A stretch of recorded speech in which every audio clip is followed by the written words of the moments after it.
आता काय सरपंच सांगत तुम्हाला नवर बायको गोडीन राहा, सरपंचाचीच पंचायती गोडीन राहायची, तुम्हाला काय सांगितलं? सरपंचच परेशान आहे. तर काम सोडून इकडे येऊन बसायला का ते घरात किरकिर होईनच ना, साधी गोष्ट आहे. तालुक्याला जा, पंचायत समितीला जा, याचे बोलणे खाय त्याचे बोलणे खाय. सरपंच ग्रामसेवकाची लय इज्जत गेली, भयानक. ग्रामसेवक गावात आला तर लोक म्हणते चोर आला चोर आला. ग्रामसेवक पंचायत समितीत गेला ना, तिकडचे लोक म्हणते बकरा आला बकरा आला. काय करावं त्या ग्रामसेवकाने? हे सत्य आहे. मला एक गोष्ट सांगतो, तर ताई समोर आहे म्हणून नाही, पण ग्रामसेवकाच्या पोटात 33 कोटी देव आहे. याच्या मनात आलं तर गाव विकास, नाही तर गाव भकास. कारण यांनाच माहिती आहे नेमकं सगळं काय चांगलं काय वाईट, काय करायचं काय नाही करायचं. पण ग्रामसेवकाला असे तोडू तोडू खाते लोक, काय जीव लागण होत त्याच? तुम्ही या ताईला किती मुलं किती मुली आहे आणि कितवीला आहे गावातलं कोण सांगा? आहे माहित कोणला? 4 वर्ष झाले त्यांना तुमच्या इथे येऊन, तुम्ही कधी विचारलं नाही तुम्हाला किती मुलं किती मुली आहेत, काय करते, कितवीला आहे? याला पैसे नसते लागले तुम्हाला, नीट लक्षात घ्या. हा प्रश्न जर तिला विचारला असता तुम्ही खाली खुशाली, तर तिने 10 योजना गावात जास्त राबवल्या असत्या. आम्हाला ते कळतच नाही ना, आम्हाला तिला पोर आहे की नाही आहे की आम्हाला काय घेणं म्हणते. असं नाही ते. तुम्ही आल्यावर बोला ना, ताई घरचे बरे आहे का, पोरं बरे आहे का, कितवीला आहे पोरगी, 10वीला होती, किती मार्क पडले, विचारून पहा ना. तिला आनंद होईल ना, तिला तिच्या घरच्या सारखे तुम्ही वाटत ना. तुम्ही आले ग्रामसेवक गावात आला भा भा भा भा, काय जीव लागेल ते ग्रामसेवकाच्या गावात? हे साहेब गुपित आहे, हे गमतीवारी न्यायचा विषय नाही. ग्रामसेवकाला जीव लावा, त्याला जीव लावल्याशिवाय गावाचा विकास व्हायचा नाही. ते मुख्य पार्ट आहे ना, अर्धचा अगदी एक आहे ना. 309 योजना आहे शासनाच्या, 309. माझ्या ग्रामसेवकांनी रेकॉर्ड चांगलं ठेवलं, फक्त रजिस्टर व्यवस्थित भरले. नीट ऐका, माझ्या ग्रामसेवकाने फक्त रजिस्टर व्यवस्थित भरले तर मला 15 लाखाचा पुरस्कार मिळाला. कशाचा? रजिस्टर व्यवस्थित लिहिल्याचा पंचायत राज अभियानाचा पुरस्कार मिळाला. ग्रामसेवक रजिस्टर व्यवस्थित कधी ठेवी, त्याला ग्रामपंचायत बसून दिलं तर, त्याच्या डोक्याला ताण नाही दिला तर. 8-9 सदस्य, पंचायत समिती मेंबर, जिल्हा परिषद मेंबर, एवढ्याच्या तावडीतून त्याला असं वाटतं कवा सुटून कवा नाही. बरं इथून गेलो घरी गेलो तिकडं धोरणे असलं तर बरं, ते मी हुकेला असलं घरी तर वाटोळ घेऊन काळ्या पाण्यात शिक्षक झाले ग्रामसेवकाला. कोणी बाई असो का माणूस असो. म्हणून एवढं होऊन तुम्हाला सांगतो, एक गुपित गाव करायला तुम्हाला माहित नसेल. ग्रामसेवक एवढं होऊन ह्या लोकांना भेट नाही, गावातल्या लोकांना भेट नाही, सरपंचाला भेट नाही, उपसरपंचाला नाही, बीडीओला नाही, सीओला नाही, ग्रामसेवक यायला नाही भेट. ग्रामसेवक सगळ्यात जास्त कोणाला भीतो सांगू का तुम्हाला गुपित? ग्रामसेवक सगळ्यात जास्त भेटतो ते निवडणुकीत पडलेल्या लोकांना, त्याला लय भेटते. आणि ते माणूस येड्यावानी व्हायला राहत, ते उठ सुट त्या ग्रामसेवकाच्या मागे लागत, हे काऊन केलं ते काऊन केलं, हे कशाने केलं ते कशाने केलं. माझं निवडणुकीत पडलेल्या लोकांना हात जोडून विनंती आहे, लोक नाही म्हणले बाबा घरी जा, आई बापा सेवा करा, निवडून आले त्याला करून द्या. साधी गोष्ट आहे ना. पुढच्या वेळेस तुम्ही निवडून या, तुम्ही करा. पण ते असं होत नाही. निवडून आलेला माणूस कमी काम करतो, पडलेला माणूस ज्यादा डोकं लावतो. आपल्या देशात हेच चालू आहे. लय बेकार. इतके तोडून खाते ना करत्या लोकांना. ते मोटरसायकल जर चालली ना रस्त्याने, त्याच्या माग काय कुत्रे लागत, तुम्ही पहा लागते की नाही? का बरं? त्या कुत्र्याला काय पारितोषिक सोन्याचं पदक भेटायचं राहतं का? पण नाही, गाडी चालली त्याच्या मागे धावले. स्वभाव आहे हे, लय बेकार आहे. आणि गावागावात असे लय राहते. दर गावात आमच्या इथे बी सकाळी 5 वाजता उठल्यावर तुम्ही पहा, या बाजूला जर एक कुत्रा भोकला ना, तर त्या बाजूला एक कुत्रा भोकतो. पळत पळत जाऊन तिकडच्या कुत्र्याला विचारा तुम्ही काऊन भोकला रे?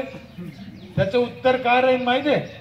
ते भोकला म्हणून मी भोकलो. काही माहित नाही, घेणं नाही देणं. असे तर आता ग्रामसभेत वार्षिक मीटिंग मध्ये लय जमा होते हो. पुढच्यानं काय विचारलं ते बी माहित नाही. विचार करून वागायचं हे आपल्या गावाच्या कल्याणासाठी वागायचं आहे. प्रत्येक माणसाने माझं गाव आहे, मी माझ्या गावासाठी काहीतरी करीन असं म्हणायचंय. आपण एवढं एकत्र राहतो कशाला राहतो? कोण सरपंच आहे कोण उपसरपंच आहे याला काही महत्व नाही. गाव माझं आहे, सगळ्या गावातले लोक माझे, उद्याची पिढी माझी. या लेकराचं काय दोष आहे? समजा एक खराब पाणी पित असेल यांचा काय दोष आहे? यांना चांगलं शिक्षण नसेल यांचा काय दोष आहे? यांना खाय प्यायला अन्न चांगलं नसेल यांचा काय दोष आहे? लय झालकट झाला माणूस. बरं आपल्या चुका झाकून ठेवतो आणि दुसऱ्याला नाव ठेवत चालतो. तुमच्या इथे किती लोकांची दूध असेल? दूध अंदाजे अर्ध्या गावात तर दूध असेल. किती लोक त्याच्यात पाणी नाही टाकीत असे किती आहे? हा बिनलाज झालं मन. म्हणजे त्याला का टाकतो दुधात पाणी मला ते अजूनही कळलं नाही. लई पागल आहे ना हे. ओरिजिनल हलकट आहे साहेब हे. आणि हे सरपंचाला शिकिती कारभार कसा करायचा? अरे भडव्या दुधात पाणी टाकायचं एकदा बंद कर. ग्रामसेवकाला नंतर शिकव, सरपंचाला नंतर शिकव. आणि शिकवायचा अधिकार तुम्हाला त्याच वेळेस येईन की ज्या वेळेस तुम्ही काहीतरी असता. दिवसभर चोऱ्या करतो इकडे लोकांना ज्ञान शिकव, काय उपयोग आहे त्याचा? म्हणून गावकऱ्याला विनंती आहे माझी की तुम्ही असे काही ठरवा तुमच्यात की तुम्हाला ह्या पद्धतीने गाव करायचं. त्याच्यासाठी मग एक महिन्याची मीटिंग पाहिजे. एकादशीला, चतुर्थीला, पौर्णिमेला काय आम्ही दर महिन्याच्या एका शनिवारी भंडारा करतो. माझ्या गावात सप्ताह करत नाही आम्ही 7 दिवसात. दर महिन्याला एक भंडारा शनिवारी. त्या दिवशी असे कार्यक्रम आणि सगळ्या गावाला जेवण असतं. सगळ्या जातीपातीचे लोक एकत्र येऊन जेवण करते. साधं जेवण आपलं. त्याला वर्गणी नाही, पैसा नाही. 15-15, 20-20 लोकांना ग्रुप वाटून दिलं. जानेवारीत यांचा भंडारा, फेब्रुवारीत त्यांचा, मार्च मध्ये त्यांचं झालं. एक वेळेस करायचं आणि 12 वेळेस खायचं. बरोबर होऊन जाते. खर्च लागत नाही त्याला. मग माझी शिक्षकाला, अंगणवाडीच्या ताईला विनंती आहे, घरोघर जा, लोकांना सांगा. सगळ्यात महत्वाचं झाड एक अतिशय महत्वाचे, सांडपाणी महत्वाचं आहे. आपलं सांडपाणी जमिनीतच जिरलं पाहिजे. सध्या आपल्याकडे काय होतं? आपलं जे सांडपाणी आहे ते बाष्पीभवन होऊन वर जातं आणि दुसरीकडे पाऊस पडत होतो. आपल्या इथे पडत नाही. आपलं पाणी वायाला किती जातं पोराव तुम्हाला माहित आहे का? तुम्ही आंघोळीला किती लिटर पाणी घेता? साधारण 10 लिटर तर घेता असेल. तर आंघोळीला किती लागत आणि वायाला किती जातं? हिशोब करा. आंघोळीला किती लागत 10 पैकी आणि वायाला किती जातं? कोण सांगन? 1 लिटर आंघोळीला लागत असेल इथले, 9 लिटर वायाला जातं. मग ते 9 लिटर कुठं जातं? 10 लिटरातलं 9 लिटर वायाला गेलं. त्याचं बाष्पीभवन झालं, वर पाऊस झाला. पाऊस कुठं पडतो? जिथं झाडं आहे तिथं. कोकणात पडन, केरळला पडन, हिमाचल प्रदेश मध्ये पडन, आपल्या इथं पडत नाही. पाणी आपलं गेलं तिकडं. असं दरवर्षी कमी होत चाललं. तुमच्या गावची 2000 लोकसंख्या आहे म्हणजे 20,000 लिटर पाणी रोज चाललं या गावातून. हे नुसतं आंघोळीचं. साडी धुवायला किती पाणी घेतो आपण? काही बाया तर अशा हलकट आहे, जो नळ चालू करते ना तर टोपला खालच्या तर बंदच करीत नाही, खाली चाललं भरून. मी रोज पाहते ना. ते लाज वाटायला पाहिजे. टोपलं भरलं, बादली भरली, कपडे धुणे झाले तर नळ बंद करीत नाही. बाप बंद करीत का? हे सत्य आहे. हे करणं गरजेचं आहे. हे आज नाही केलं तर उद्या पोरं पाणी वाचून तडफडून मरते. लक्षात ठेवा. हे गमतीच्या विषयाने एवढा जीव तळतळायचं कारण काय माहितीये? हे आपल्या हाताने आपली मस्ती आहे. आपलं वाटोळं झालं तर झालं. आपल्या उद्याच्या पिढीचं वाटोळं होऊ नये म्हणून ह्या गोष्टी करायच्या आहे. नेमकं आपण यांच्यासाठी तुमच्या 10 एकर वावरीला काम येईन का ह्या पोराला? 3 मजली बंगला काम येईन का? 2 मिनिटं ऑक्सिजन नाही मिळालं तर काय होईल? तिथं मरून जाऊ. बरोबर सांगितलं ना त्याने. मग तो ऑक्सिजन मिळतो कशातून? झाडातून. पोरं लयच हुशार हो. एक झाड 7 किलो ऑक्सिजन देतं पोराव. एक झाड 7 किलो, माणसाला लागतो 28 किलो. म्हणजे एका माणसाला 4 झाडं लागते जगायला. 2000 तुमची लोकसंख्या आहे, 8000 झाडं गावात पाहिजे, गावात मधी. तेव्हा तुम्हाला ऑक्सिजन मोकळा मिळेल. सध्या जर आपल्या गावात 8000 झाडं नसते, पण ऑक्सिजन तर घेतो का नाही आपण? म्हणजे याचा अर्थ आपण चोऱ्या करतो. बरोबर आहे की नाही? बरं, हा झाला माणसाचा हिशोब. तुमच्या इथं बैल असते, त्याला बी ऑक्सिजन लागतो की नाही? म्हशीला, कुत्र्याला, गाढवाला ऑक्सिजन लागतो. त्याला झाडं लावता येते का? कोणाला? गाढवाला झाडं लावता येत नाही, कुत्र्याला झाडं लावता येत. उलट लावलेले काढून टाकी ती. काय कुत्रे काय करते? कुत्रे लावलेले उकरून टाकी दे. आणि आपण काय म्हणतो, कुत्र्यानं झाड लावलं नाही तुम्ही काऊन लाई? कुत्र्याला नाही लावता येत, आता काय इलाज आहे त्याला? पण कुत्र्याच्या आडी माणसानं लपायचं नाही. आम्ही आहे ना, पर्यावरण विकास रत्न मला 15 लाखाचा पुरस्कार मिळाला प्रतिभाई ताईच्या हस्ते. त्याच्यामध्ये एक आठ होती, एका माणसाने 1 झाड लावायचं. मग माझी 3500 लोकसंख्या होती, मला 3500 झाडं लावायची होती एका वर्षात. मग आता एवढं लोक कशी काय झाडं लावून घ्यावं, लोक कसे ऐकते, मला मोठा प्रश्न पडला. मग आम्ही काय केलं, मे महिन्यामध्ये आमचे शिपाई, क्लर्क, अंगणवाडी ताई यांना घरोघर पाठवलं आणि प्रत्येक बाईला विचारलं की ताई तुम्हाला कोणते 2 झाडं आवडते नाव सांगा. एक रजिस्टर दिले त्यांना. मग त्या बाईचं नाव लिहिलं, सीताबाई का कमलबाई जे असेल ते. आणि तिला विचारलं 2 झाडाची नावं सांगा, तुम्हाला कोणते आवडते? मग तिने सांगितलं सीताफळ, रामफळ, बदाम, पेरू जे आवडते ते सांगितलं, लिहून आणलं. मग आल्यावर ऑफिसमध्ये सगळ्या झाडांचा सर्वे केला का आपल्याला नारळ किती आणायचे, सीताफळ किती आणायचे, पेरू किती आणायचे, चिकू किती आणायचे, जांभळे किती आणायच्या, त्याचं वेगळं वेगळं करून घेतलं. तेच रोपं आणले आणि ते रोपं आणले. पाऊस पडल्यानंतर ज्या बाईनं जे रोप सांगितलं होतं तेच तिला भेट देऊन टाकलं. जसं या बाईनं सांगितलं होतं, ताईनं बाबा मला 2 नारळाची झाडं द्या, तर आम्ही पाऊस पडल्यावर तिला 2 नारळच नेऊन दिले. आणि आम्ही काय सांगितलं माहिती आहे मग आमच्या अंगणवाडीच्या ताईनं, ताई तुम्हाला नारळ आवडते ना, मग आमच्या सरपंचाने ग्रामपंचायतनं तुम्हाला 2 नारळाचे झाडं रोप भेट दिले, लावणे म्हणलं तिला. मग आता ती बाई काय करेन, त्याचं लावीनच का नाही? अगदी बरोबर आहे ना. तिला भेट दिली. हे जर तिला म्हणलं असतो ना, हे जिल्हा परिषदचं काम आहे, किती म्हणले तिथं आपण नोकर आहे कामातला बनण्याचा फार काय.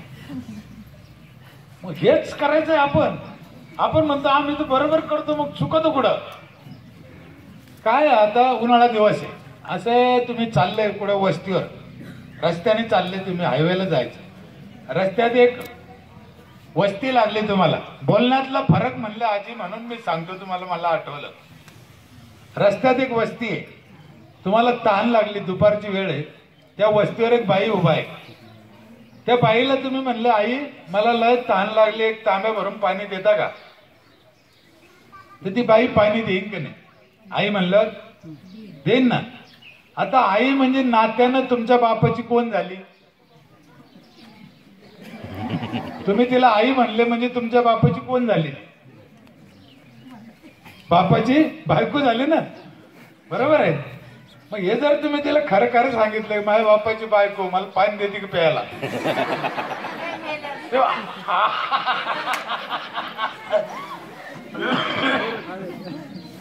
आई म्हणल्याने ती तुम्हाला पाणी देईन आणि बापाची बायको म्हणलं ना, हा जो फरक आहे वास्तविक दोन्हीचा अर्थ एकच आहे, वेगळा काही नाही. दोघांचा अर्थ एकच आहे. सरपंचाचा इथंच चुकत, तो लोकाला बापाची बायको म्हणतो. बापाची बायको म्हणलं ते ऐकते का? नाही. लोकाला आई म्हणा, शब्दातला फरक आहे. म्हणलं जरी दोन्ही एकच असले पण ऐकणाऱ्याला दोन्हीचा अर्थ वेगळा वाटतो. म्हणून आपला शब्द कसा मांडला पाहिजे, कसा फेकला पाहिजे, आपलं काम कसं झालं पाहिजे याचा अभ्यास आपण करायचा आहे. आपण दुसऱ्यावर चुका देतो, दुसऱ्यावर नाव ठेवतो. लय सरपंचाचं काय म्हणणं आहे, आमच्या गावचे विरोधी लोक आम्हाला काम करून देत नाही.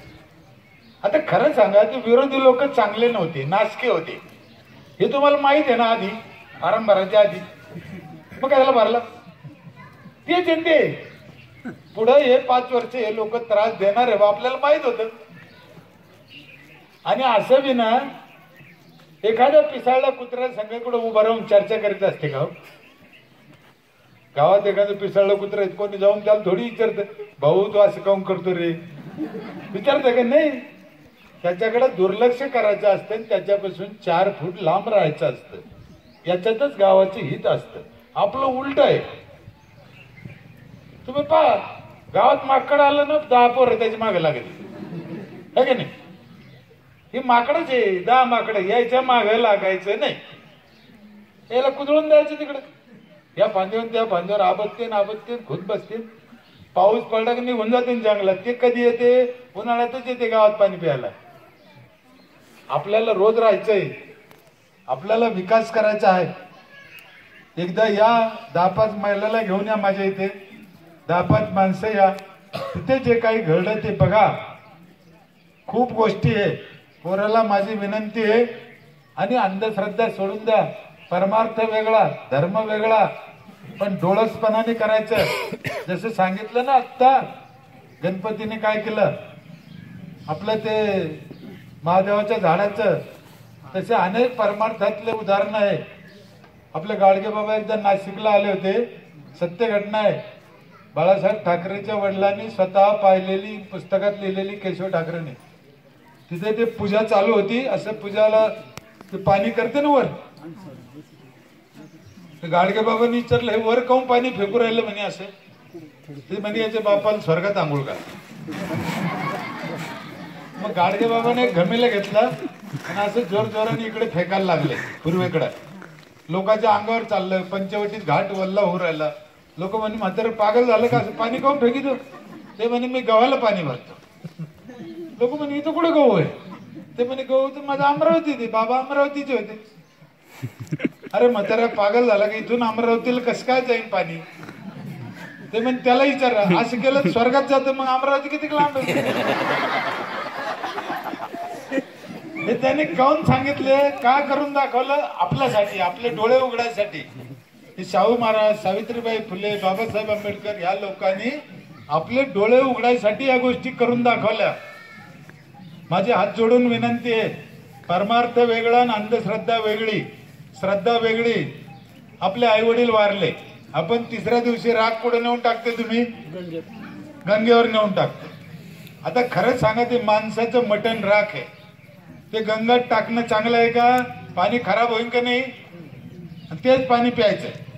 इकडे माळ घालून बसलो आम्ही, अंड्याला शिवत नाही, आणि माणसाचं मटण पाण्यात नेऊन टाकीचं जाळलेलं. तेच पाणी तळ हातावर घ्यायचं. चांगलं आहे का?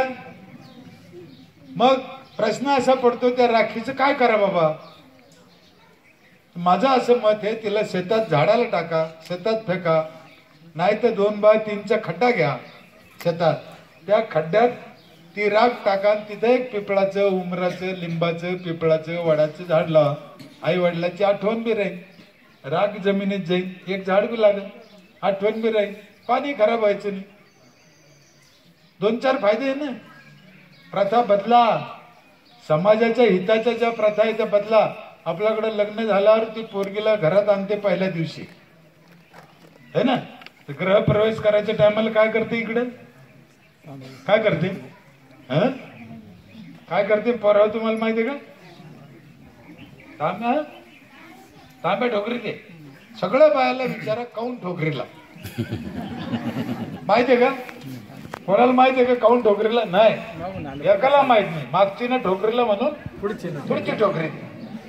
मग आपण असा बदल करायचा आता की सून करून आणल्यावर पहिल्या दिवशी पोराच्या आणि पोरीच्या हाताना 2 झाडं लावून घ्यायची दरवाजात.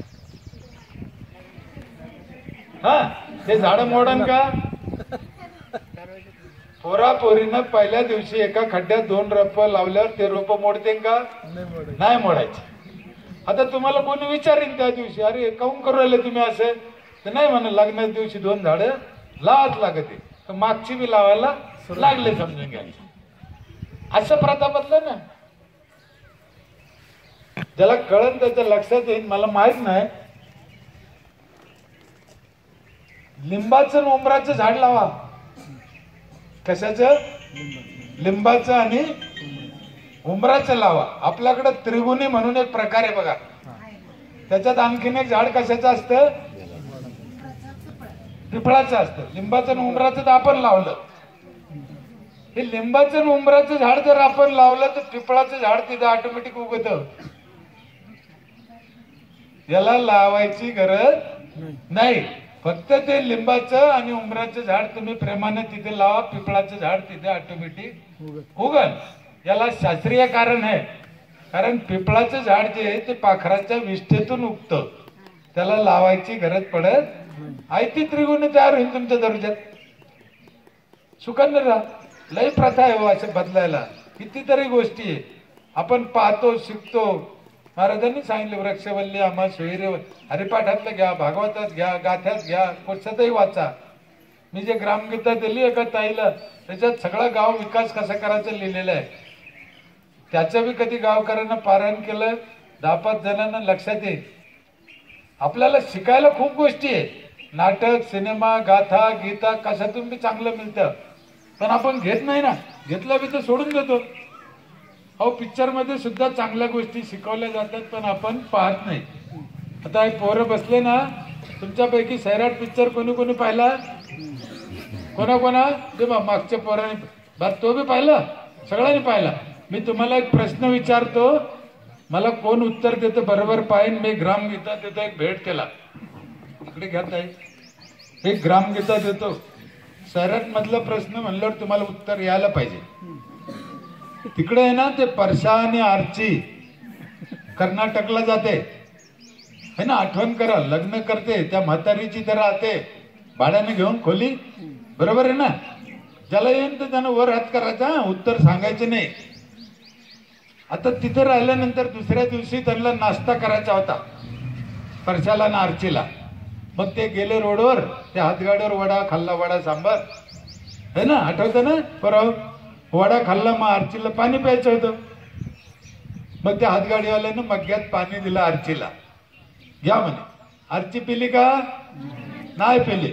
मग आता ज्याला उत्तर येईल त्यानं वर हात करा. परशाने काय केलं? तुला येतं? परशाने काय केलं सांगतो, उठून उभं राहून. परशाने काय केलं? की बरोबर आहे ना, ये ना इकडे.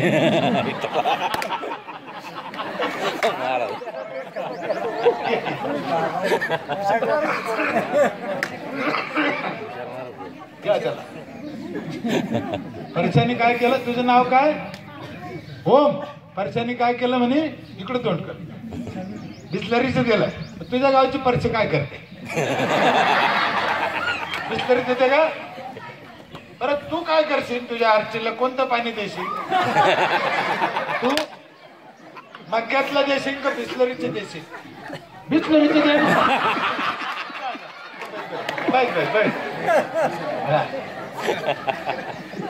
हे जे आहे ना सर, आपण पाहतो पण आपण लक्ष देत नाही. का त्याचं वय किती असेल पाहतो मी, पण त्याचं म्हणणं काय, मी माझ्या आर्चीला बिस्लरी दिली. हे शिकायचंय आपण, आणि का करायचं नाही आपण. याच्यातला गमतीचा भाग तुम्ही बाजूला जरी काढला, पण ते दाखवण्याचा हेतू काय आहे? त्या मंजुळाने 2 मिनिटं त्याच्यासाठी त्या पिक्चरचं शूटिंग घातलं. ते कशासाठी घातलं? काय कारण आहे? त्या म्हातारीची त्या खोली भाड्यानं घेतल्यावर आजची पहिल्या दिवशी संडासला गेली होती, संडास मध्ये, आठवतं का? तर ती तिथे गेली नाही. कारण का माहितीये? रुमाल लावून परत आली. ते संडास साफ नव्हता, स्वच्छ नव्हता. तर त्याने काय दाखवायचं होतं त्याला, की संडास घरातलं स्वच्छालय साफ पाहिजे. हे शिकायचं आहे आपण. म्हणून आपल्या पुस्तकात, आपल्या परमार्थात, आपल्या संतांनी, आपल्या राष्ट्रपुरुषांनी हे सगळं आपल्याला सांगितलेलं आहे. शिवाजी महाराजांकडे संडास होती 400 वर्षापूर्वी. जा रायगड किल्ल्यावर जा, शिवनेरी किल्ल्यावर जा, आज नाही बांधलेले, 400 वर्षापूर्वी बांधलेले संडास आहे. लाज वाटते का आम्हाला? दर गावात एवढी जयंती, मिरवणुका, फोटो घेऊन मिरवतो. 400 वर्षापूर्वी संडास वापरणारा माणूस आहे. मी रायगड किल्ल्यावर गेलो, त्या गाईडला म्हणलं मला पहिले महाराजाचं संडास दाखव, मग किल्ला दाखव. ती चाड झालं ते म्हणे मला आयुष्यात कोणा विचारलं नाही महाराजाचं संडास. मला खात्री होती आमचा बाप संडास वापरत असलाच पाहिजे, मा जिजाऊ संडास वापरत असल्याच पाहिजे. मी दर्शन घेतलं त्या संडासचं, विचार करत बसलो. शून्य झालं की महाराजांनी काय डोकं लावलं, कुठं पाहिलं असेल. दगडाचं भांड आहे, चिनी मातेचे भांडे नव्हते तेव्हा, दगडाचं कोरून केलेलं आहे, सोस खड्ड्याचा आहे. तसं बी तुम्हाला सांगतो, मोहनजोदडो हडप्पा 5000 वर्षापूर्वी भूकंपात गेलेले शहर उकरून काढलं असता, तिथे संडास होते. तुम्हाला काही नावं सांगतो मी. आपल्या रामाची बायको, काय नाव तिचं, सीता. अर्जुनाची बायको द्रौपदी, हे डबडे घेऊन जाता संघ बाहेर जात असेल. कर्णाला उठून उभं राहिली, दुर्योधनाला उठून उभं राहिली, असं असेल का. आपलं ते रावण माहिती आहे, 10 तोंड, एका हातात धोतर, दुसऱ्या हातात डब्बा, रावण निघाला असं संडासला असं. आपले श्रीकृष्ण भगवान माहिती आहे, एका हातात सुदर्शन चक्र, दुसऱ्या हातात डब्बो, असं असेल का. बासरी धरली बघलात, बासरी कुठे ठेवली असं नसेल. शाहरुख खान डबडे घेऊन जातो का रे. सचिन तेंडुलकर डबडे घेऊन जातो. तुमच्या गावात जाते की नाही काही शाहरुख खान डबडे घेऊन जाते की नाही कोणी, हा जाते ना. त्याला आरडायचं, रोज बोलायचं. आणि पोरगी जर चालली नाही एखादी तर तिला काय म्हणायचं माहिती आहे का, पोराव हरचे माग फिर.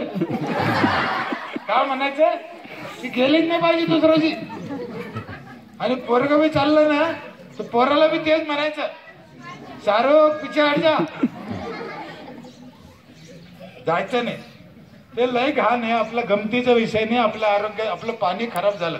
आता पाऊस पडला तुमच्या गावचा आहे ना, जर सगळं गाव बाहेर गेलं तर 5 क्विंटल मटेरियल बाहेर पडतं. ते किती, 5 क्विंटल. समजा असं धरा, आजच्या घडीला बरे लोक वापरत असेल, क्विंटल भर बाहेर पडत असेल. पण ते दिसतं का, नंतर कुठं जातं, हवेत पांगतं. पाऊस आला तर पाण्यात वाहून जातं, तेच पाणी आपल्याला प्यायला येतं. बरं लोक असे रोडला जाते, सकाळी तिकडे नेऊन टाकते, संध्याकाळी जनावरांच्या, ट्रॅक्टरच्या, मोटरसायकलला लागून पुन्हा वापस येतं की नाही घरापाशी. ते त्याचा गंज होताना दिसलं का नाही. म्हणून माझी तुम्हाला विनंती आहे, तुम्हाला स्वर्गात राहा वाटत असेल तेव्हा पहिले नरकातून बाजूला व्हा, पहिले हागणदारी मुक्त करा. फार थोडं काम असेल तुमच्या इथे, वाटत नाही मला लय असेल. ओडीएफ झालं याचा अर्थ ते चांगलंच गाव आहे, प्रश्नच नाही. पण असते काही नमुने, ते त्यांना विनंती करा, त्यांच्या पाय पडा का बाबा हो हे चांगलं नाही. झाडं लावा. एका घरात 15-20 झाडं पाहिजे. झाडं लावताना फळाचे लावा, दुहेरी फायदा होईल. लोक काय म्हणतात, फळाची झाडं लावायचे म्हणलं ना, लावायचं टायमालाच लोक म्हणते पोरं ठेवायचे नाही. हा हलकट म्हणणार, खाते पोरं, खाऊन दे ना, याच्यापेक्षा काय करते पोरं, काय करते. पोराव तुम्हाला जांभळं आवडते की नाही, सीताफळ, पेरू लावीन कोण लावीन. आमच्या इथले शाळेतले पोरं हे दर शनिवारी गावात साफसफाई करते, झाडाला पाणी घालते. दर शनिवारी 1 तास शिक्षक संघ असते, त्यांचा एरिया वाटलेला आहे. दरवेळेस एरिया बदलायचा नाही. या 10 पोरं, हा सफरचंद ग्रुप आणि हा एरिया फिक्स. तिथे घाण करायची नाही, घाण होऊन द्यायची नाही, तिथल्या झाडाला पाणी घालायचं. त्या पोरायचा तो एरिया कायमचा झालेला आहे. 1 तास शनिवारी, काही अवघड नाही. हे करायचं आहे. आणि यांना वळण लावा. आपण वळण लावत नाही, पोराला दोषी देतोय. हे पुद्याची पिढी चांगली निघणं खूप गरजेचं आहे. अभंगात लय भारी सांगितलं ते, कुळी कन्यापुत्र होती जे सात्विक, तयाचा हरी वाटे देवा. म्हणजे देव बी खुश होतो जर आपले पोरं चांगले निघाले तर. जग खूप पुढे गेलं. जगाच्या पाठीवर 400 देश आहे. मी आतापर्यंत 25 देशात गेलोय. लय पुढे गेला देश. हे 2-4 देश मागे राहिले साहेब, हलकट. हा मी एकाचं नाव सांगतो, दुसरा तुम्ही ओळखा. एक आहे भारत, दुसरा क्या बात आहे, आता माझ्यावर द्यायला काय नाही, कपडे काढून देऊ का? चल चल चल, एक बक्षीस देऊनच टाकतो पाकिस्तान वाले तुला. तू म्हणले तू आपल्या देशात संस्कृती, परमार्थ, धार्मिक, राजकारण, गुरु याच्या नावाखाली लूट चालू आहे.